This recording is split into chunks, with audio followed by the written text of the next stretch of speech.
Hello दोस्तों, हम लोग मेटल का केमिकल प्रॉपर्टी पढ़ रहे थे। इसमें हम लोगों ने दो प्रॉपर्टी देख लिया था। पहला कि मेटल ऑक्सीजन के साथ कैसे रिएक्ट करता है और दूसरा मेटल वाटर के साथ कैसे रिएक्ट करता है। मेटल जब ऑक्सीजन के साथ रिएक्ट किया था तो ऑक्साइड बनाया था और मेटल जब वाटर के साथ रिएक्ट किया था तो मेटल हाइड्रोक्साइड बना था। वहीं मेटल जब स्टीम के साथ रिएक्ट किया था तो भी मेटल ऑक्साइड बना था। आज हम लोग मेटल का तीसरा प्रॉपर्टी पढ़ेंगे, reaction of metals with dilute acid.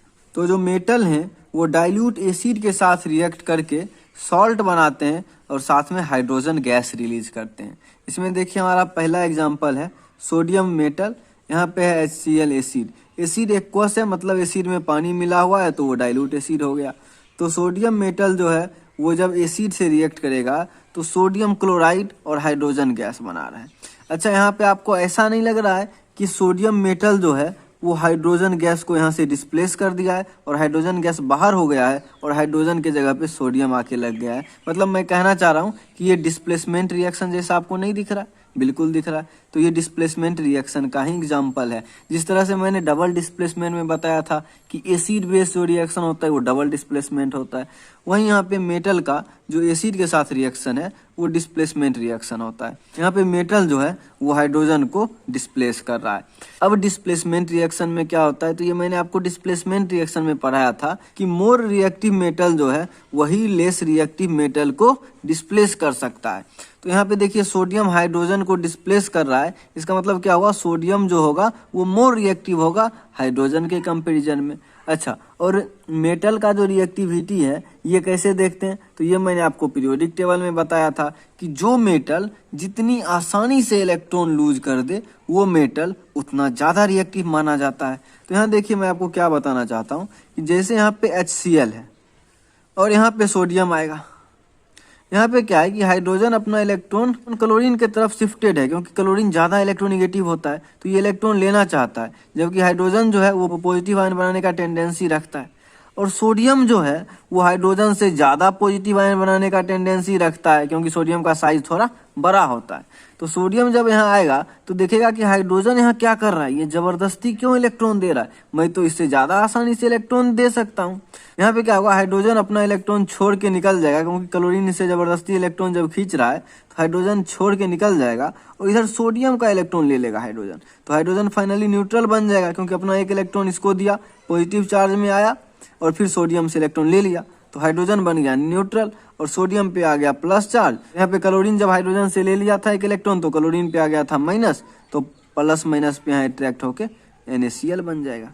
तो वही अगर सोडियम जो है ज़्यादा आसानी से इलेक्ट्रॉन देने की टेंडेंसी नहीं रखता तो यहाँ पे सोडियम हाइड्रोजन को डिस्प्लेस नहीं कर पाता। तो ये डिस्प्लेसमेंट रिएक्शन आपको समझ में आया होगा।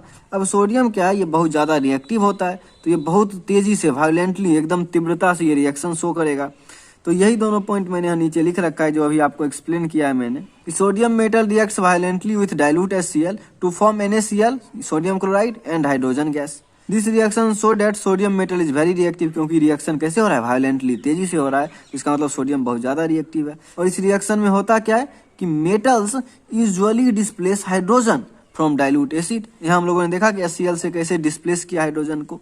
तो only the less reactive metals like Cu, Ag, Au do not displace hydrogen. जो हाइड्रोजन से कम रिएक्टिव होगा वो हाइड्रोजन को डिस्प्लेस नहीं कर पाएगा, और जितने भी मेटल हाइड्रोजन से ज़्यादा रिएक्टिव होंगे वो क्या करेंगे, डाइल्यूट एसिड वाले हाइड्रोजन को कर देंगे डिस्प्लेस और बना लेंगे अपना साल्ट और रिलीज हो जाएगा हाइड्रोजन गैस।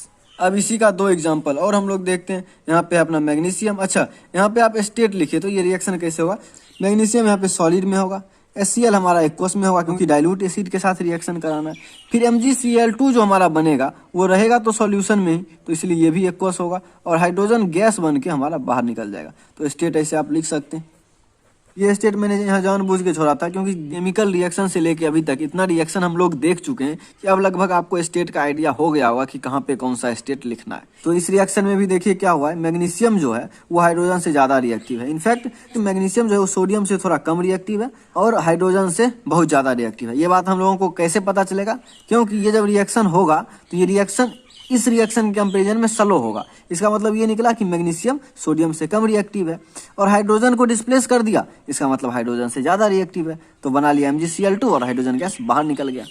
उसी तरह से एल्यूमिनियम जो है वो HCl से रिएक्ट किया, यहाँ से हाइड्रोजन को हटा दिया, बन गया AlCl3 और हाइड्रोजन गैस बाहर निकल गया। अब एल्यूमिनियम मेटल जो है वो शुरू में थोड़ा स्लोली रिएक्ट करेगा, क्योंकि मैंने जब एल्यूमिनियम का ऑक्सीजन के साथ रिएक्शन पढ़ाया था तो उसमें आप लोगों को बताया था कि एल्यूमिनियम के ऊपर एक थीन लेयर जम जाता है एल्यूमिनियम के ऑक्साइड का, क्योंकि ये ऑक्सीजन से रिएक्ट करके अपने ऊपर प्रोटेक्टिव लेयर बना लेता है। तो उस प्रोटेक्टिव लेयर के कारण शुरू में धीरे धीरे रिएक्शन होगा, क्योंकि पहले वो प्रोटेक्टिव लेयर डिजोल्व होगा। तो एक बार जब वो प्रोटेक्टिव लेयर डाइल्यूट एसिड में डिजोल्व हो जाएगा, तब उसके बाद हमारा जो फ्रेश लेयर है एल्यूमिनियम का वो बहुत तेजी से रिएक्ट करेगा, और वो Mg से थोड़ा स्लो रिएक्ट करेगा, लेकिन फिर भी तेजी से ही रिएक्ट करेगा। तो ये 3 रिएक्शन आपको समझ आ गया होगा। इसमें रिएक्टिविटी का ऑर्डर ये है कि सोडियम सबसे तेजी से रिएक्ट करता है, फिर उससे थोड़ा धीरे Mg, उससे थोड़ा धीरे Al। तो इसका मतलब क्या हो गया, सोडियम सबसे ज्यादा रिएक्टिव हो गया, उसके बाद Mg हो गया, उसके बाद Al हो गया, इन तीनों में। तो ये 3 एग्जाम्पल हम लोगों ने देख लिया। अब मेटल का डाइल्यूट एसिड के साथ रिएक्शन का कुछ और एग्जाम्पल देखते हैं। ये देखिए हमारा जिंक है, जिंक HCl से रिएक्ट किया, जिंक यहाँ से हाइड्रोजन को कर दिया डिस्प्लेस, हाइड्रोजन निकल गया बाहर, जिंक बना लिया अपना सॉल्ट ZnCl2। और ये रिएक्शन जो है ये एल्यूमिनियम से थोड़ा स्लो है। इसका मतलब क्या हुआ कि जिंक जो है वो एल्यूमिनियम से थोड़ा कम रिएक्टिव होगा। यानी कि पीछे जो हम लोग देखे थे सबसे ज्यादा तेज रिएक्ट किया था सोडियम, फिर किया था Mg, फिर किया था एल्यूमिनियम, और अब उसके बाद आ जाएगा जिंक। उसके बाद देखिए हमारा ये अपना आयरन का रिएक्शन है। यहाँ भी आयरन जो है वो हाइड्रोजन को डिस्प्लेस कर दिया, हाइड्रोजन बाहर निकल गया और बन गया FeCl2 जो कि साल्ट है आयरन का। तो मेटल जो है वो जब डाइल्यूट एसिड से रिएक्ट करता है तो साल्ट और हाइड्रोजन गैस बनाता है, और इसको एक्सप्लेन किया जा सकता है डिस्प्लेसमेंट रिएक्शन से, कि जो मेटल हाइड्रोजन से ज्यादा रिएक्टिव है वो हाइड्रोजन को डिस्प्लेस कर देता है। और ये रिएक्शन जो है वो जिंक से भी स्लो होगा। तो जिंक के बाद किसका नंबर आएगा, आयरन का। ये अपना रिएक्टिविटी सीरीज एक तरह से तैयार होता जा रहा है।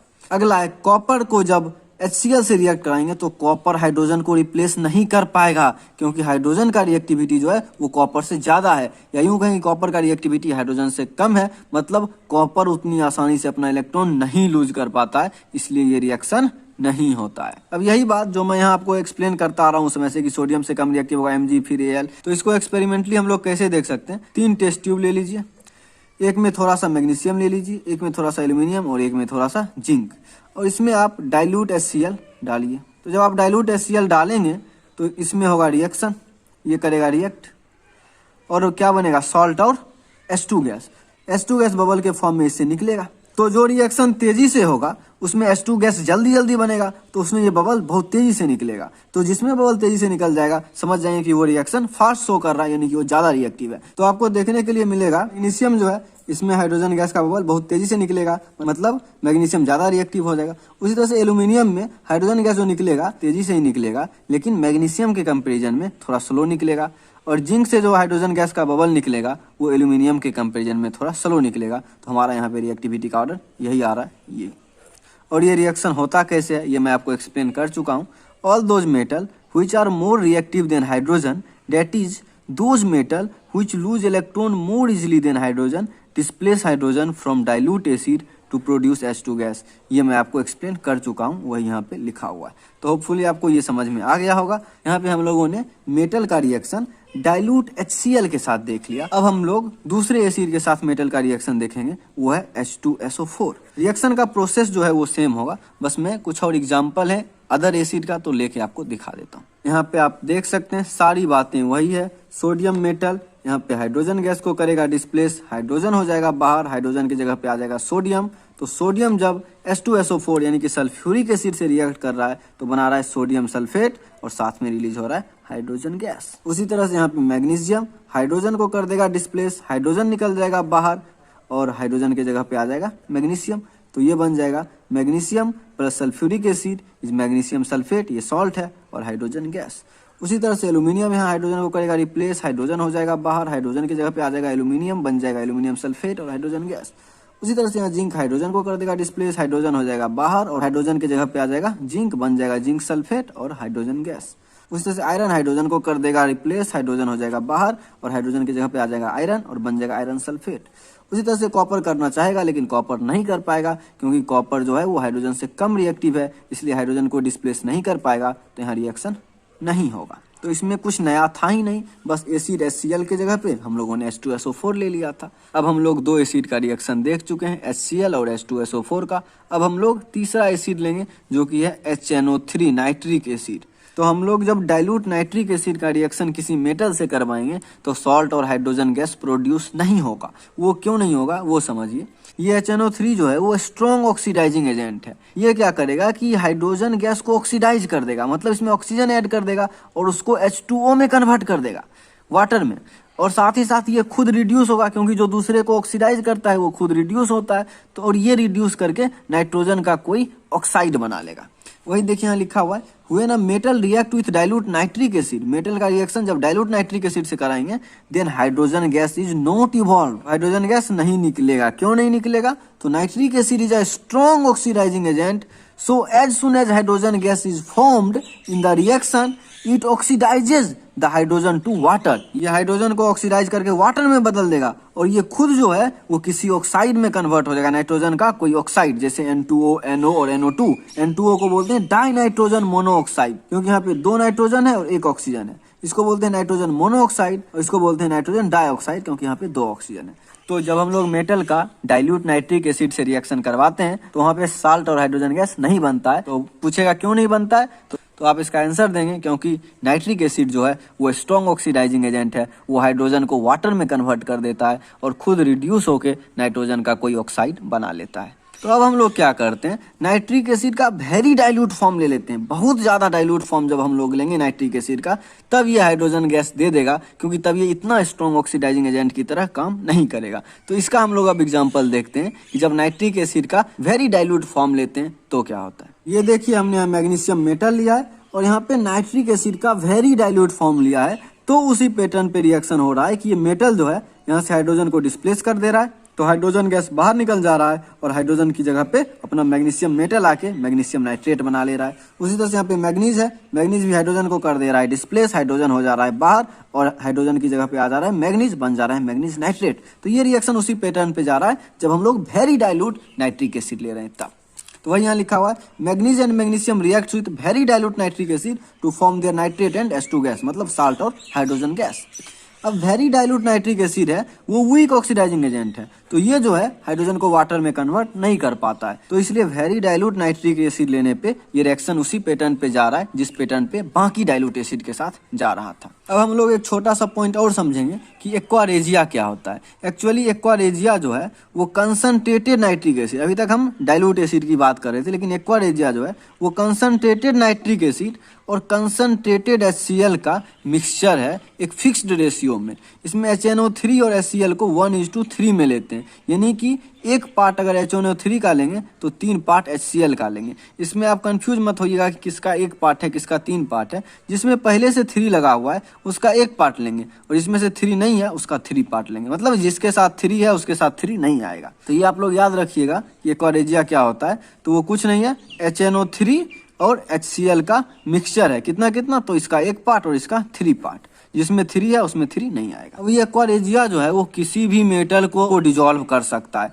इवन गोल्ड और प्लेटिनम को भी डिजोल्व कर देता है, जिनको कोई एसिड डिजोल्व नहीं कर पाता। इवन आप केवल कॉन्क HNO3 ले लीजिए तो उसमें भी आप गोल्ड और प्लेटिनम को डिजोल्व नहीं कर पाएंगे, और आप अगर केवल कॉन्क HCl ले लीजिए तो उनमें भी आप गोल्ड और प्लेटिनम को डिजोल्व नहीं कर पाएंगे। लेकिन अगर इनका 1:3 का रेशियो ले लीजिए तो वो सारे मेटल को डिजोल्व कर लेते हैं, इवन गोल्ड और प्लेटिनम को भी। तो ये तीसरा प्रॉपर्टी जो था हमारा मेटल का वो यहीं पे खत्म हुआ कि मेटल जब डाइल्यूट एसिड से रिएक्ट करता है तो सॉल्ट और हाइड्रोजन गैस बनाता है। ये रिएक्शन डिस्प्लेसमेंट रिएक्शन के जैसा होता है। इसमें एक इंपॉर्टेंट था कि नाइट्रिक एसिड जो है वो मेटल से रिएक्ट करके हाइड्रोजन गैस और सॉल्ट नहीं बनाता है, क्योंकि ये स्ट्रॉन्ग ऑक्सीडाइजिंग एजेंट है। ये हाइड्रोजन को वाटर में ऑक्सीडाइज कर देता है और खुद नाइट्रोजन का कोई ऑक्साइड बना लेता है। इसलिए हम लोग वेरी डाइल्यूट नाइट्रिक एसिड लेते हैं तो वो सॉल्ट और हाइड्रोजन गैस बनाता है, क्योंकि वेरी डाइल्यूट नाइट्रिक एसिड जो है उसमें इतना ऑक्सीडाइजिंग पावर नहीं रह जाता है कि वो हाइड्रोजन को वाटर में ऑक्सीडाइज कर सके। और फिर एक्वारेजिया जो है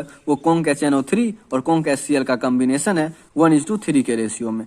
तो आज के लिए इतना ही, मिलते हैं अगले वीडियो में अगले प्रॉपर्टी के साथ। धन्यवाद।